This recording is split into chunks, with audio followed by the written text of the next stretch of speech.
Hello, my friends.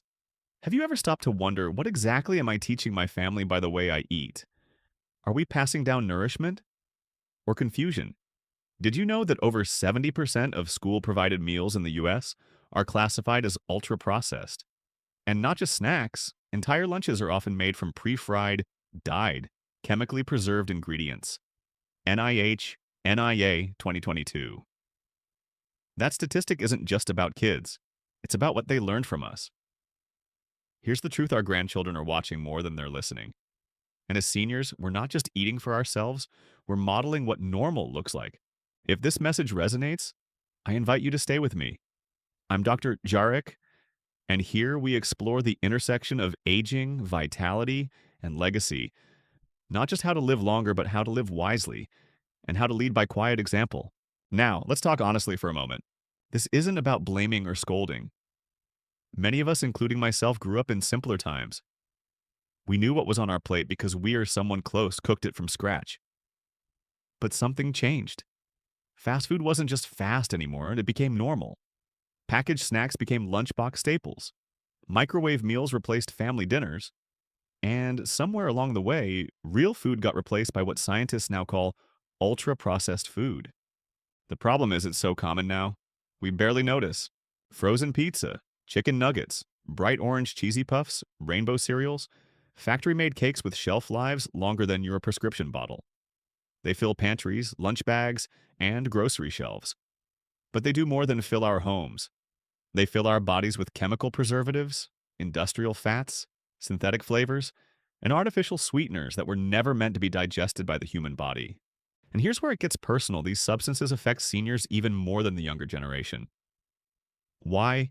Because our digestive systems are slower, our immune system's less tolerant, and our cells less resilient. What passes as a treat for a child might linger in us for weeks, silently triggering inflammation, fatigue, and chronic pain. But it's not too late to notice, and it's not too late to change. In the next section, I'll show you exactly what these ultra-processed foods do inside a senior's body, and why cutting back could mean more energy, clearer memory, and fewer pills. Stick with me. This is where knowledge becomes power. You may think it's just a cookie, or it's only a little frozen pizza now and then. But here's the truth: your immune system doesn't see a treat. It sees an invader.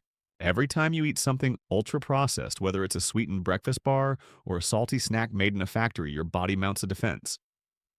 Not because it's dramatic, but because it's confused. It doesn't recognize artificial emulsifiers, preservative chemicals, or synthetic fats as food.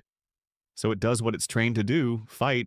According to the Mayo Clinic and Harvard Health, long-term exposure to chemical additives and highly refined carbohydrates can activate chronic low-grade inflammation, the kind that quietly damages tissues over time without causing a fever or redness you can see. This kind of invisible fire is linked to heart disease, type 2 diabetes, Alzheimer's, and even certain cancers.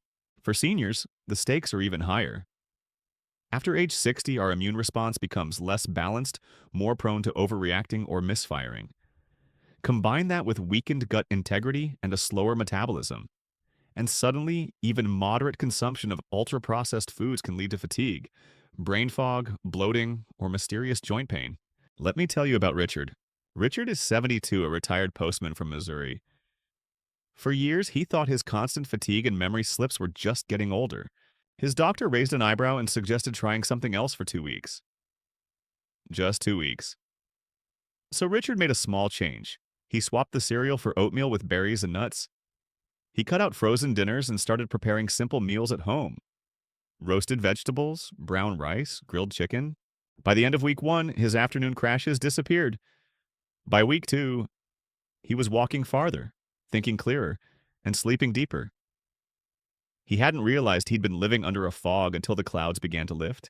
The change: less ultra-processed food, more real, whole food. Now, I'm not here to say you can never enjoy a packaged snack again. But I am saying this small changes matter, especially after 60. Your body can heal. But first, it needs you to stop adding fuel to the fire.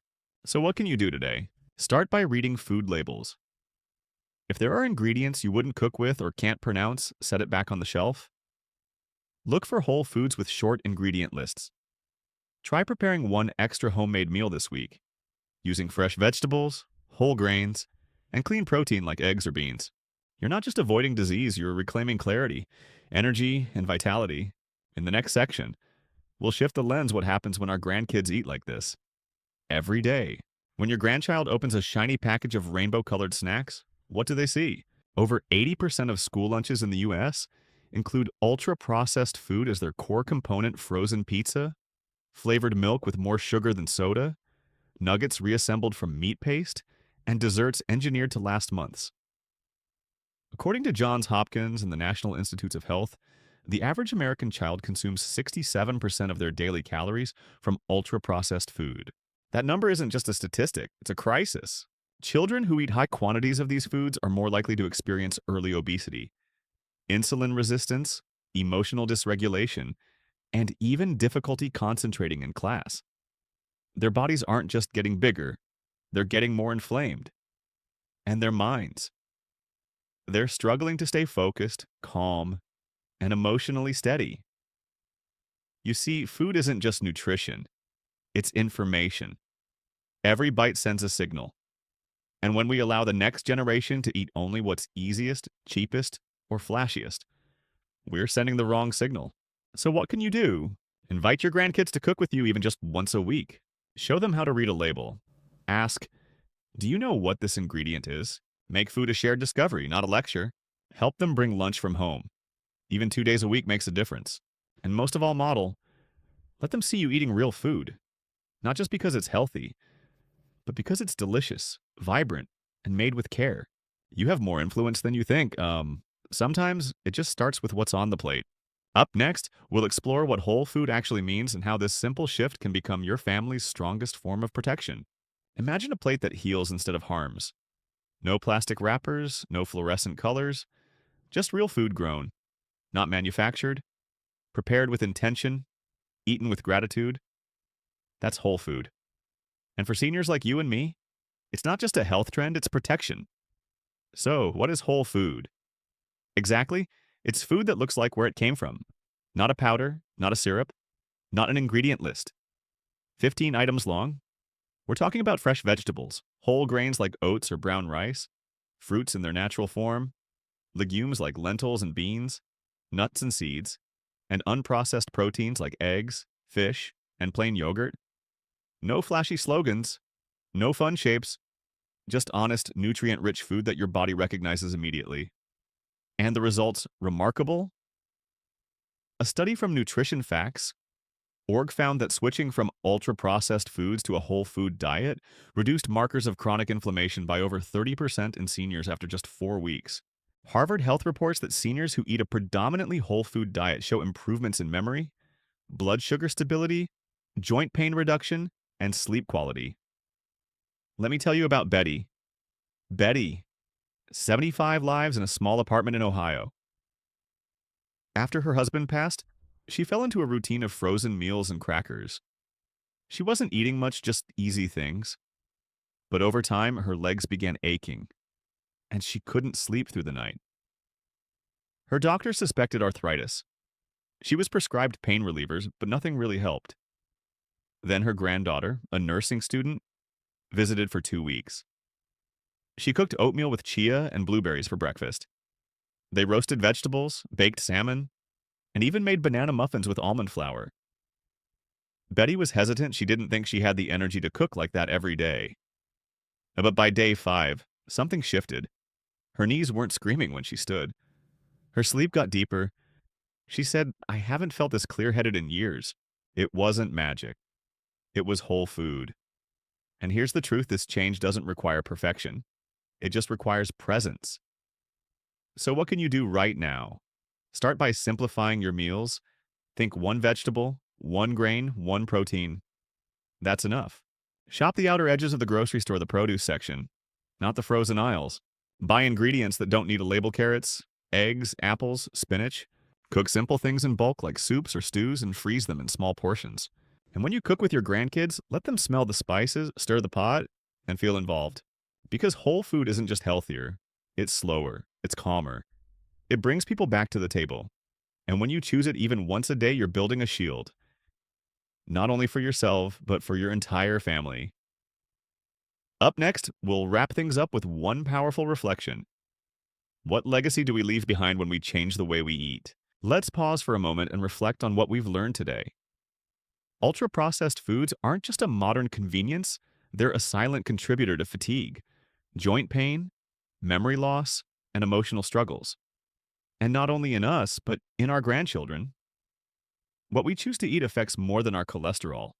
It shapes the culture of our families. But we've also seen something powerful.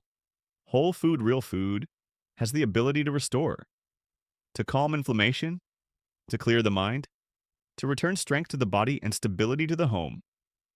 And the best part, it's not too late to begin. Not for you, not for them. I've spent my career watching the difference that small changes make. And if no one's told you lately, I want you to hear this: you still matter. The choices you make today still ripple outward. You can be the reason a child learns to love cooking, or a spouse finally sleeps through the night, or a neighbor decides to try oatmeal instead of boxed cereal. So if you found this message meaningful, I invite you to subscribe to Dr. Jarek. Here, we grow stronger not just for ourselves, but for the generations we love. Even if you start with just one meal, one habit, one shift, do it with purpose. That small decision could be the seed of healing for an entire family tree. Thank you for being here. Because when you nourish yourself with care, you teach others to do the same. See you in the next video.